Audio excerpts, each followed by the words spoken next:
Iran, इस word का मतलब है लैंड ऑफ आर्यंस। मगर 1935 से पहले ईरान को ईरान के नाम से कोई नहीं जानता था। सब लोग इसे लैंड ऑफ पर्शिया कहते थे, जो नाम इसे दिया था एंशंट ग्रीक सिविलाइजेशन ने। मगर 1935 में ईरान के शाह रजा शाह पहलावी ने नवरोज फेस्टिवल की गैदरिंग में सारे ब्यूरोक्रेट्स को, गवर्नमेंट को, फॉरेन डिप्लोमेट्स को ये रिक्वेस्ट किया कि वो पर्शिया वर्ड की जगह ईरान वर्ड का यूज करें और ईरान के लोगों को पर्शियंस ना कहकर ईरानियंस कहा जाए। और सब्सिक्वेंटली एक नेम चेंज की वेव चली और पर्शिया ईरान बन गया। पर्शियन एम्पायर जो था वो 550 BCE में स्टार्ट हुआ था, जो अपने टाइम पे वर्ल्ड का लार्जेस्ट एम्पायर बना था। हमारी वर्ल्ड हिस्ट्री सीरीज में, जिसमें हम यूनिवर्स के ओरिजिन से लेकर अब तक की वर्ल्ड हिस्ट्री के सारे टॉपिक्स की बात कर रहे हैं, उसके एपिसोड 10 में हमने पर्शियन एम्पायर या फिर अकेनेमिड एम्पायर जिसके नाम से इसे जाना जाता है, उसकी स्टोरी सुनी थी। मगर ये एम्पायर 330 BCE में खत्म हो गया था अलेक्जेंडर द ग्रेट के अटैक के बाद। उसके बाद भी ईरान में कई सारी सिविलाइजेशंस आई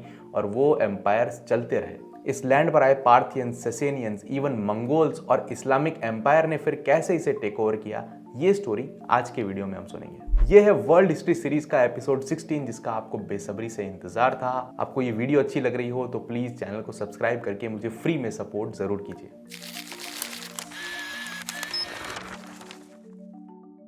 अब वीडियो में हम आगे बढ़े उससे पहले एक काम की बात। अगर आपका कोई स्मॉल या लार्ज बिजनेस है या फिर आप कोई वर्किंग प्रोफेशनल हो, फ्रीलांसर हो, तो आपको जरूर अपने अकाउंट्स को अच्छे से मैनेज करना चाहिए। और करना ही पड़ता है ताकि बिजनेस प्रॉफिट लॉस पर ट्रैक हो सके, गवर्नमेंट कंप्लायंसेस पूरी हो सके। अपने अकाउंट को बहुत ही अच्छे से, एफर्टलेसली, ऑटोमेटेड तरीके से आप फ्री में मैनेज कर सकते हैं ओडू के अकाउंटिंग सॉफ्टवेयर से। इससे आप प्रोफेशनल इनवॉइस बनाकर कस्टमर्स को भेज सकते हैं, उनसे फॉलो अप ले सकते हैं, इजीली अपने एक्सपेंसेस और ट्रांजैक्शंस को रिकॉर्ड करके उनका एनालिसिस देख सकते हैं। मैनुअल एंट्रीज की जरूरत ही नहीं है। एआई सॉफ्टवेयर अपने आप बिल से डेटा निकाल के उसकी एंट्रीज कर देगा। इवन अपने बैंक अकाउंट्स आप इस सॉफ्टवेयर में सिंक्रोनाइज कर सकते हैं, जिससे बैंक ट्रांजैक्शंस ऑटोमेटिकली इस सॉफ्टवेयर में फीड होंगे। इससे आपको अपने फाइनेंसेस का रियल टाइम व्यू मिलेगा, आपको डिटेल्ड एनालिसिस और रिपोर्ट्स मिलेंगी और आपको अपने बिजनेस की फाइनेंशियल हेल्थ पता चलेगी। इनफैक्ट ये सॉफ्टवेयर आपको टैक्स रेगुलेशन से कंप्लाई करने में भी ऑटोमेटिकली हेल्प करेगा। ओडू बहुत सारे बिजनेस मैनेजमेंट सॉफ्टवेयर्स का एक कलेक्शन है और इनका कोई भी एक सॉफ्टवेयर, जैसे कि ये अकाउंटिंग मैनेजमेंट सॉफ्टवेयर, आप फ्री में यूज कर सकते हैं लाइफ टाइम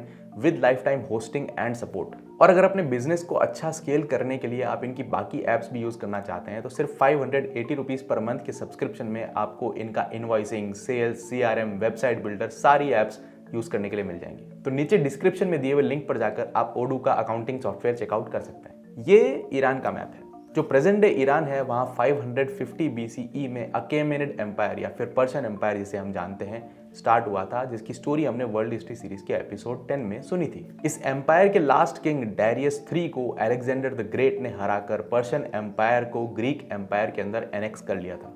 मगर अलेक्जेंडर की किस्मत उतनी अच्छी नहीं थी। पर्शियन एम्पायर को कैप्चर करने के ठीक 7 साल बाद 323 BCE में उनकी डेथ हो गई, जिस समय वो सिर्फ 32 साल के थे। अलेक्जेंडर को ग्रेट इसलिए बोला जाता है क्योंकि उन्होंने इतनी छोटी सी उम्र में ग्रीक एम्पायर से लेकर नॉर्थ वेस्टर्न इंडिया के बॉर्डर तक अपना एम्पायर फैला दिया था। मगर उनकी डेथ के बाद में ये बड़ा एम्पायर बिखर गया, जैसे कि बड़े एम्पायर्स के साथ होता है, और अलग अलग जनरल्स जो अलग अलग एरिया को मैनेज करने के लिए अपॉइंट किए हुए थे एज अ गवर्नर, उन्होंने अपने आप को इंडिपेंडेंट एम्पायर्स घोषित कर दिया। अब क्योंकि बहुत सारे छोटे छोटे जो किंगडम्स बने थे, उन सबको Greek generals, Greek methodology, Greek rules के साथ रूल करते थे और उस समय ग्रीस को हेलास बोला जाता था। इसलिए अलेक्जेंडर की डेथ के बाद ग्रीस के जो छोटे छोटे किंगडम्स बने उन्हें कहा गया हेलेनिस्टिक किंगडम्स और इस पीरियड को कहा गया हेलेनिस्टिक पीरियड।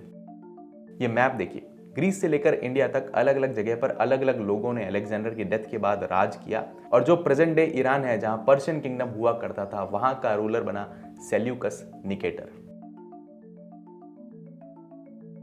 अब हुआ ये था कि अलेक्जेंडर की डेथ के बाद उनके जो जनरल्स थे उनमें टेरिटरी की लड़ाई छिड़ गई और आपस में एक दूसरे से लड़ने लगे ज्यादा से ज्यादा टेरिटरी पर कब्जा जमाने के लिए। सेल्यूकस जो अलेक्जेंडर की आर्मी में एक कमांडर था, उसने सबसे पहले 312 BC में मेसोपोटामिया की एक सिटी बेबीलोन पर कब्जा किया जो प्रेजेंट डे इराक में है। और इस तरह से शुरू हुआ सेल्यूसिड एम्पायर सेल्यूकस के नाम पर। धीरे धीरे सेल्यूकस ने इराक, ईरान, सीरिया, अफगानिस्तान और लेबनान वाले एरियाज पर कब्जा करके अपना एम्पायर बढ़ाया। और इस एम्पायर में जो आगे किंग्स आए उन्होंने जॉर्जिया, अजरबैजान, आर्मेनिया और तुर्कमेनिस्तान को भी इस एम्पायर में मिला लिया। सेल्यूकस का नाम इंडियन हिस्ट्री में भी हम सुनते हैं क्योंकि इसने मौर्यन एम्पायर के साथ एक जंग लड़ी थी। 321 BCE में चंद्रगुप्त मौर्य जब मगध की गद्दी पर बैठे तो उन्होंने नॉर्थ वेस्टर्न इंडियन प्रोविंसेस को फिर से ग्रीक किंगडम से हासिल करने की ठानी और उन्होंने पंजाब, गांधार और अफगानिस्तान के कुछ पार्ट्स सेल्यूकस निकेटर से एक जंग में जीत लिए। सेल्यूकस निकेटर और चंद्रगुप्त मौर्य की लड़ाई इतिहास में काफी फेमस है। इसका सेटलमेंट ऐसे हुआ कि सेल्यूकस ने 500 हाथियों की डिमांड चंद्रगुप्त से की और बदले में अपनी कुछ टेरिटरी चंद्रगुप्त को दे दी।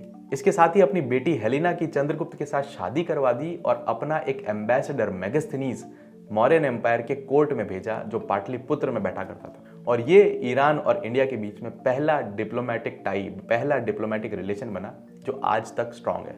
इसके बाद सेल्यूकस निकेटर ने ईस्ट की तरफ एक्सपेंशन छोड़ दिया और अपना फोकस वेस्ट की तरफ करने लगे और उन्होंने अपनी कैपिटल सीरिया में शिफ्ट कर दी। सेल्यूसिड एम्पायर के दौरान जो पूरा मिडिल ईस्ट आज है, वहां पर Greek architecture, Greek temples, Greek buildings, ये सब डेवलप हुआ था। ग्रीक आर्किटेक्चर के कुछ एग्जाम्पल्स ईरान में आज भी मौजूद हैं, जैसे कि माउंट बेहिस्तुन पर हरक्यूलिस का स्टैचू, ग्रीक टेम्पल्स कांगावार और कुरहा में, और नाहवंद में ग्रीक इंस्क्रिप्शंस। अब हालांकि सेल्यूसिड एम्पायर बहुत बड़ा था, मगर उसमें कुछ प्रॉब्लम्स थी। सबसे पहले तो यह कि उन्होंने ज्योग्राफी बहुत फैला ली थी। ईस्ट में इंडियन बॉर्डर और वेस्ट में सीरिया तक उनका फैलाव था। दूसरा, जिन लोगों को वो गवर्न कर रहे थे वो लोग उनको आउटसाइडर समझते थे, उनके कल्चर और ग्रीक कल्चर में कोई मैच नहीं था। और तीसरा, बाकी हेलेनिस्टिक किंगडम्स के जनरल उनसे कॉन्स्टेंटली वॉर करते रहते थे और लड़ते रहते थे, जिससे उनकी रिसोर्सेज ड्रेन आउट होती गई। सेल्यूसिड एम्पायर के रूलर्स का सारा फोकस वेस्ट की तरफ था, क्योंकि वेस्ट से उन पर अटैक होते थे बाकी ग्रीक किंगडम्स के, और ईस्ट की तरफ उनका कमांड छूटता गया। रिजल्ट ये हुआ कि 80 साल तक चला सेल्यूसिड एम्पायर बिखर गया और 247 बीसीई में स्टार्ट हुआ पार्थियन एम्पायर। ईस्टर्न ईरान में एक छोटी सी नोमैडिक ट्राइब थी जिसका नाम था पर्नी ट्राइब, और उनके लीडर आर्सेसिस I ने 247 बीसीई में ईरान का पार्थिया नाम का एक एरिया कब्जा लिया। इससे पार्थियन एम्पायर की स्टार्टिंग हुई। धीरे धीरे उन्होंने अपना कब्जा बढ़ाना चालू किया, क्योंकि सेल्यूसिड एम्पायर वेस्ट की तरफ लड़ाई में बिजी था। उनके सारे रिसोर्सेज वेस्ट में लगे हुए थे। 2nd सेंचुरी बीसी में मिथ्रीडेटिस I नाम के किंग आए, जिन्होंने पार्थियन एम्पायर का बहुत एक्सपांशन किया और मेसोपोटामिया की कुछ की सिटीज जैसे कि बेबीलोन सेल्यूसिड एम्पायर के हाथ से छीन ली।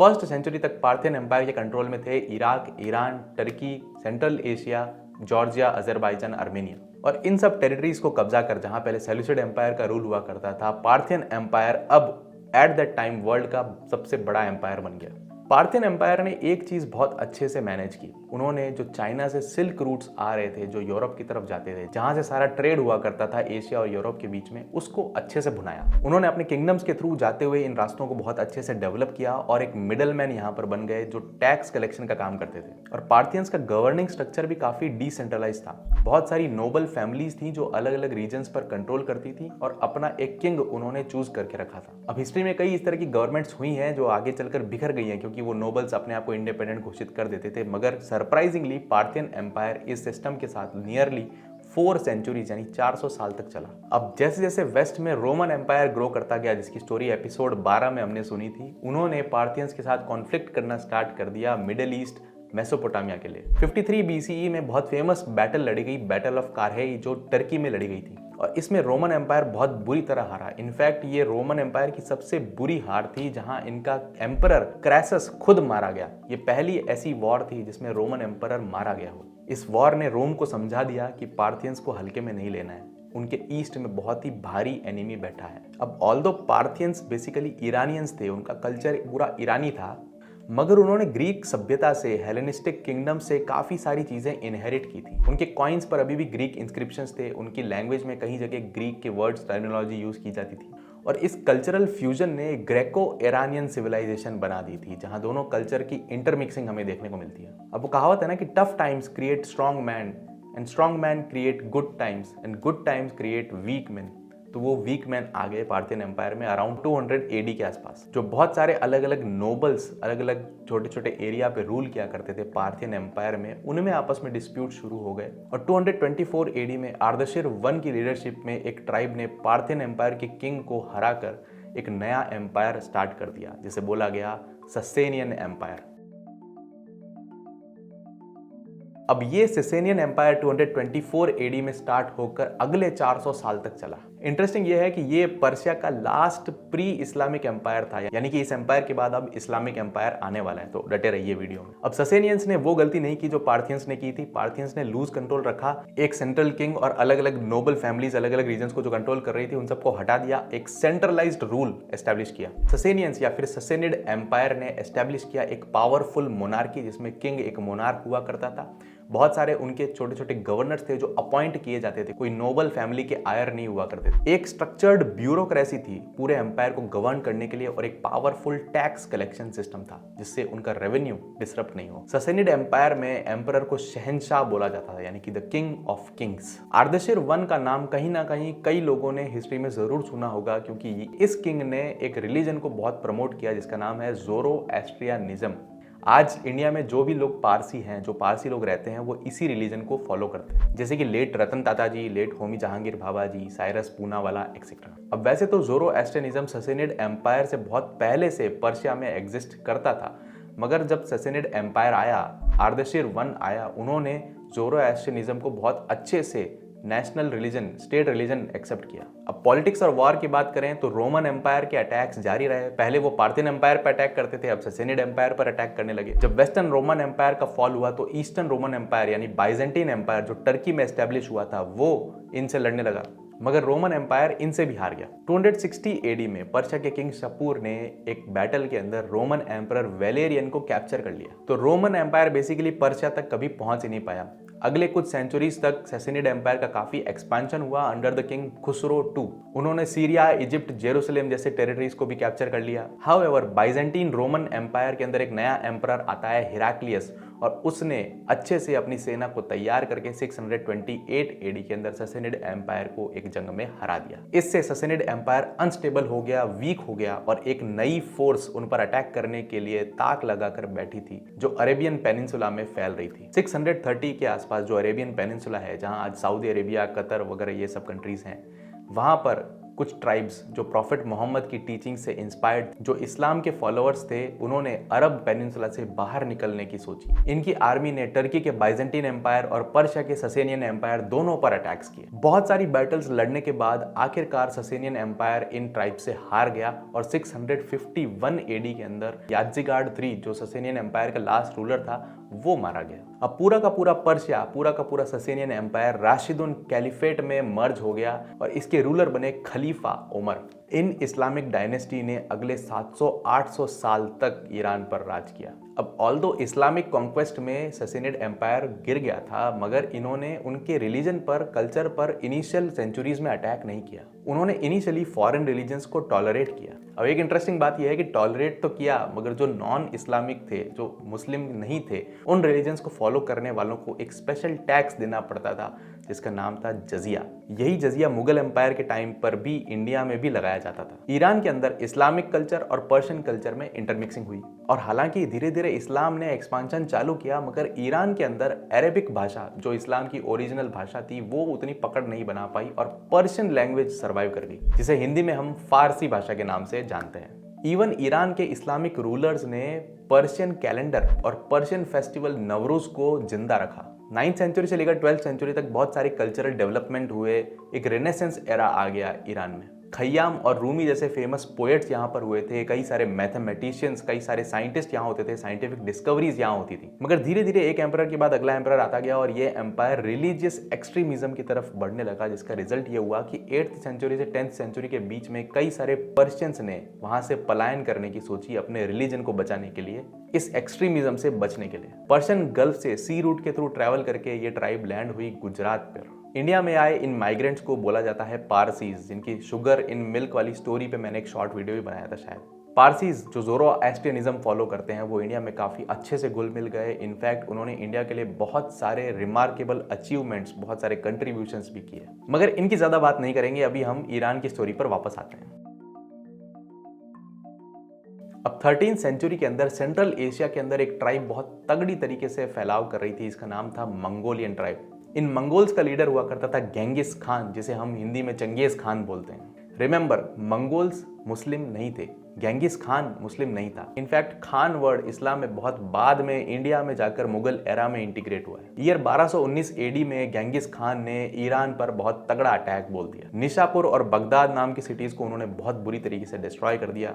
इन्होंने अपने सेंट्रल एशिया से लेकर मिडिल ईस्ट तक के कॉन्क्वेस्ट में इतने सारे लोगों को मारा था कि एक टाइम पर वर्ल्ड की पॉपुलेशन 10% से कम हो गई थी। अब ऑल्दो 1227 एडी में गेंगिस खान की डेथ हो जाती है, मगर उनके बाद आए मंगोल रूलर्स ने ही फिर ईरान पर रूल किया। ईरान में एक बहुत ही फेमस मंगोल रूलर हुए हुलागू खान, जो गेंगिस खान के पोते थे। उन्होंने ईरान का नाम चेंज करके कर दिया था इल्खानेट। इनिशियली जो इल्खानेट के रूलर थे, जो मंगोल्स थे, वो इस्लाम फॉलो नहीं करते थे, मगर धीरे धीरे वो पर्शियन कल्चर के अंदर इंटरमिक्स होते गए और पर्शिया में जहां इस्लाम बहुत अच्छे से फैल चुका था, उन्होंने इनको आखिरकार इन्फ्लुएंस कर ही लिया। ईयर 1295 एडी में मंगोल रूलर गाजन खान इस्लाम में कन्वर्ट हो जाते हैं और इनके कन्वर्जन के बाद में पूरे के पूरे मंगोल एम्पायर के अंदर इस्लाम जो है वो डोमिनेंट रिलीजन बन जाता है। अब इवेंचुअली मंगोल एम्पायर भी कमजोर पड़ा, उसके भी टुकड़े हुए और ईरान के अंदर एक नया एम्पायर एस्टेब्लिश हुआ जिसे बोलते हैं सैफेविड एम्पायर, जहां से मॉडर्न ईरान की उत्पत्ति होती है। सफेविड एम्पायर कोई पॉलिटिकल पावर की तरह इमर्ज नहीं हुआ था, बल्कि सूफी रिलीजन से स्टार्ट हुआ था। बहुत ही यंग एज में एक सूफी leader Shah Ismail one Iran के किंग बन जाते हैं और उन्होंने किंग की टर्मिनोलॉजी चेंज करके अपने आप को शाह डिक्लेयर किया, जो टर्मिनोलॉजी आज तक चली आ रही है। वो ईरान के पहले शाह बने। एक बहुत सिग्निफिकेंट, बहुत ही इंपॉर्टेंट बदलाव जो उन्होंने ईरान के रिलीजियस स्ट्रक्चर में किया, उन्होंने ये किया कि शिया इस्लाम को उन्होंने ऑफिशियल रिलीजन एस्टेब्लिश कर दिया, यानी कि ईरान अब बन गया शिया मेजॉरिटी। एट दैट टाइम बहुत सारे लोग सुन्नी मुस्लिम हुआ करते थे ईरान में, और आज भी ईरान के आसपास के जो नेशंस हैं वो सारे के सारे सुन्नी मेजॉरिटी नेशंस हैं। अपने आप को ऑफिशियली शिया इस्लामिक स्टेट घोषित करके ईरान ने पास के ऑटोमन एम्पायर और उज्बेक एम्पायर से लड़ाई मोल ले ली। 16th सेंचुरी में ऑटोमन एम्पायर के साथ सैफेविड एम्पायर यानी ईरान की बहुत सारी लड़ाइयां हुई हैं। 18th सेंचुरी तक आते आते इन लड़ाइयों से सैफेविड एम्पायर बहुत कमजोर हो गया और 1722 में अफगानी ट्राइबल फोर्सेस ने ईरान पर अटैक कर दिया। इस टर्बुलेंट एरा में एक बहुत फेमस फाइटर फिगर उमड़ कर सामने आया जिसका नाम था नादिर शाह। अब नादिर शाह सैफेविड एम्पायर में एक मिलिट्री कमांडर था, मगर जब उन्होंने वीक स्ट्रक्चर देखा, किंग्स को गिरते हुए देखा, तो उन्होंने बचे कुचे सैफेविड एम्पायर को समेटकर एकजुट कर दिया और उसके लीडर बन गए। 1736 में उन्होंने एक नई डायनेस्टी एस्टेब्लिश कर दी, अफसरीद डायनेस्टी, और नादिर शाह ने एम्परर बनने के बाद में सिर्फ लड़ाइयां ही की हैं। बहुत दूर दूर जाकर वो अटैक करते थे और लूटपाट करके लेके आते थे। बहुत ही फेमस उनका एक्सपेडिशन था दिल्ली पर अटैक करने का। 1739 में मुगल एम्पायर की कैपिटल दिल्ली पर नादिर शाह का अटैक हुआ। उन्होंने दिल्ली को बहुत बुरी तरह तबाह किया, लूटपाट की और बहुत सारा धन दिल्ली से लूट कर लेके गए, जिनमें दो इंपॉर्टेंट चीजें ईरान चली गई। एक था पीकॉक थ्रोन, दूसरा था कोहिनूर हीरा। और नादिर शाह के टाइम में ईरान एक बहुत ही स्ट्रांग नेशन, एक बहुत ही स्ट्रांग एम्पायर बन गया, मगर नादिर शाह इतना क्रूअल था, उसकी पॉलिसीज इतनी एक्सट्रीम थी कि उन्हीं के कमांडर्स ने नादिर शाह को असैसिनेट कर दिया। ईयर 1747 में नादिर शाह की डेथ के बाद में जो अफसरीद एम्पायर उन्होंने खड़ा किया था वो फिर से बिखर गया। अब ईयर 1800 के बाद में कॉलोनाइजेशन का इरा पूरे वर्ल्ड के अंदर काफी फेमस हो रहा था और ईरान को कब्जाने के लिए दो फोर्सेस लड़ रही थी। एक तो थी ब्रिटिश एम्पायर, दूसरी थी रशियन एम्पायर। ब्रिटिश और रशियन एम्पायर की जो ईरान के लिए लड़ाई है उसको बोला जाता है द ग्रेट गेम। अब ब्रिटिश एम्पायर तो ईरान में घुस नहीं पाया, मगर रशियन एम्पायर और पर्शिया के बीच में बहुत सारी लड़ाइयां हुई, जिसका रिजल्ट ही हुआ कि पर्शिया को दो ट्रीटीज साइन करनी पड़ी। एक थी ट्रीटी ऑफ गुलिस्तान और दूसरी थी ट्रीटी ऑफ तुर्कमेनचाई। इन दोनों ट्रीटीज का परिणाम यह हुआ कि जॉर्जिया, अजरबैजान और आर्मेनिया नाम की कंट्रीज को ईरान से अलग कर दिया गया और रशियन एम्पायर में मिला दिया गया। और धीरे धीरे ईरान आज का जो उसका बॉर्डर है वहां तक सिमट कर रह गया। बाकी सारे रीजन्स इंडिपेंडेंट स्टेट्स बन गए या फिर किसी दूसरी सिविलाइजेशन ने, किसी दूसरे एम्पायर ने उनको कैप्चर कर लिया। लेट 19th सेंचुरी में ईरान को रूल करती थी कजर डायनेस्टी, मगर लेट 19th सेंचुरी में वर्ल्ड में बहुत सारे बदलाव हो रहे थे और पूरा वर्ल्ड अब कनेक्ट हो चुका था, इसलिए ईरान के अंदर एक रेवोल्यूशन स्टार्ट हुआ, कॉन्स्टिट्यूशनल रेवोल्यूशन। और 1905 से 1911 के बीच में चले इस रेवोल्यूशन का परिणाम ये हुआ कि ईरान में एक कॉन्स्टिट्यूशन बना और ईरान एक डेमोक्रेसी बन गया। अब क्योंकि अभी ईरान इजराइल यूएसए की वॉर चल रही है, आई एम श्योर बहुत सारे क्रिएटर्स ने 1911 के ईरान से लेकर अब तक की स्टोरी आपको बता दी होगी। बहुत सारी वीडियो आपको मिलेंगे जो 20th सेंचुरी ईरान की कहानी बताते हैं, और ईरान की 20th सेंचुरी की 1911 के बाद की कहानी बहुत कॉम्प्लिकेटेड भी है, जिसमें हमें पता चलेगा कि ईरान यूएसए के रिलेशन कैसे बिगड़े। ये वीडियो वैसे ही बहुत लंबा हो गया है, इसलिए मैं ईरान की मॉडर्न हिस्ट्री, यहाँ से आगे वाली हिस्ट्री मैं डिस्कस नहीं करूंगा आज। अगर आप सबको इसमें इंटरेस्ट है और आप इंसिस्ट करते हैं कि मैं ईरान की 20th सेंचुरी की कहानी भी बताऊं आपको, तो कमेंट्स में लिख दीजिए, बता दो। ऑलराइट, सो नीचे डिस्क्रिप्शन में दिए हुए लिंक पर जाकर ओडू के अकाउंटिंग सॉफ्टवेयर को जरूर चेकआउट कीजिए। पर्शियन एम्पायर की हिस्ट्री आप यहाँ जाकर देख सकते हैं, पूरी की पूरी वर्ल्ड हिस्ट्री सीरीज आप यहाँ जाकर देख सकते हैं। मैं चलता हूँ अगले वीडियो की तैयारी करने के लिए। Subscribe the channel, keep watching and stay curious.